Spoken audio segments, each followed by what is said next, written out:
I'm going to talk a little bit about the Bluecoats 2005 production, Caravan, which was my age out, and the section we're about to watch is that year's closer, Hajj, by Stephen Malillo. And one of the things that really makes it stand out is the percussion feature that comes right in the middle of the piece.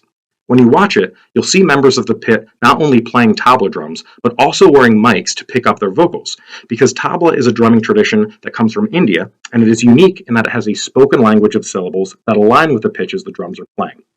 So just for some context, these mic'd vocals really represent a 180 in terms of the stance the Bluecoats took on electronics and amplification.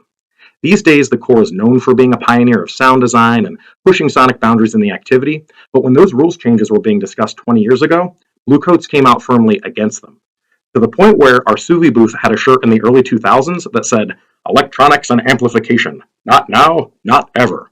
Well, that rules change passed in 2003, and just 2 years later, the staff found a way to incorporate mic vocals into the show. Now, that was not the original intention for that section. Early season, the idea was that the horn line was going to shout out the vocalizations from the field, and I can remember an entire rehearsal block where we went over it again and again, yelling, Tone Taka Terry.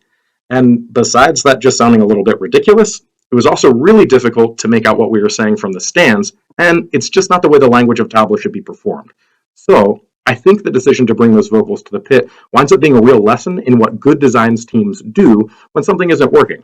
Because sometimes that means revising previously held notions about what you can and cannot put on the field, and having the courage to take risks.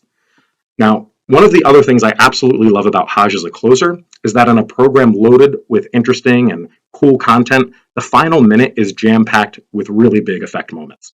So let's just break down the last 40 seconds of the show. It starts with the high brass playing their most rapid-fire, technically challenging portion of the horn book, and from there goes right into a silent flag feature, where the music cuts out, the drill stops, and you can actually hear the cleanliness of those flags ripping through the wind in unison together. What you'll also hear is some overly enthusiastic fans giving a "Go Hector" shout out during that feature. Hector was not a member of the Guard, he was a euphonium player, but I do think the moment comes through in spite of that heckling. And, as the activity has evolved, the DCI audience has also evolved, and it was definitely more common in that era to hear fans giving those kind of shout outs during quiet moment shows. After the silent guard feature, the horn line comes roaring back in, and we dash to the end as the Corps moves a massive triangle block across the field and then does a whip-crack rotation into the final set of the show.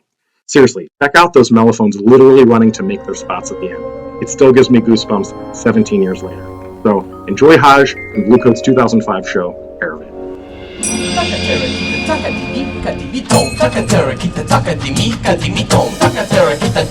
Taka